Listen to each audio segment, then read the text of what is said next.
కేవలం పాటలే కాదు, మనసుకు తాకే మాటలు రాయడంలోనూ ఆత్రేయది అందవేసిన చేయి. దీక్ష సినిమాకు తొలిసారి గీత రచన చేసిన ఆయన అదే ఏడాది వచ్చిన సంసారం చిత్రానికి కథ రచన చేశారు. 1961లో వాగ్దానం అనే చిత్రాన్ని నిర్మించి దర్శకత్వం వహించారు. ఆయన పాటలతో పాటు మాటలు సైతం ప్రేక్షక హృదయాల్ని తాకాయి. కాంతాదాసుడనై కన్నులు మూసుకొని పోయి తమరాకనే గుర్తించనైతి. ప్రణయ పారవశ్యమున పరమయోగి పుంగవులకు స్వాగతమైనా చెప్పనైతి. మన్నింపరాని మహాపరాధమే జరిగినది. నా తప్పునకు తగిన దండనే విధించినారు స్వామి. దేవి, మహర్షుల సర్గపాద్యములు తీసుకునిరా, పూజాద్రవ్యములు కూడా సిద్ధం చేయి.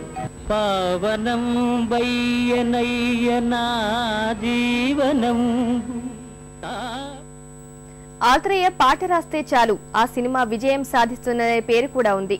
ముఖ్యంగా ప్రేమ్ నగర్ సినిమాలో ఆత్రేయ పాటలు మాటలు ముఖ్య భూమిక పోషించాయనడం అతిశయోక్తి కాదు.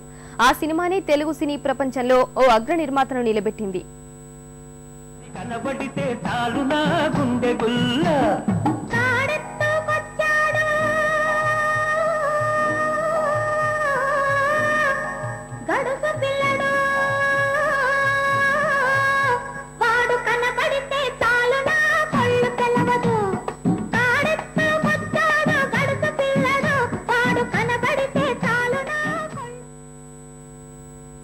తెలుగు సినీ సాహితీ వనంలో దాదాపు 1400కు పైగా గీతమాలికలకు ప్రాణ ప్రతిష్ఠ చేసిన ఆత్రేయ 1989 సెప్టెంబర్ 13న మద్రాసులో తుదిశ్వాస విడిచారు.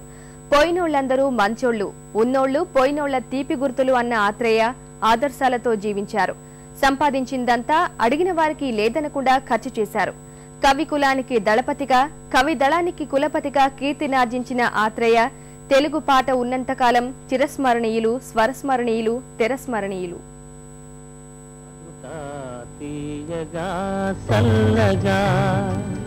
పసిపాపలా నిదరపో తల్లిగా, బంగారు తల్లిగా పాడుతా తీయగా సల్లగా. కునుకు పడితే మనసు కాస్త కుదుట పడతది, కుదుట పడ్డ మనసు తీపి కలలు కంటది. కలలే మనకు మిగిలిపోవు కలిమిసి.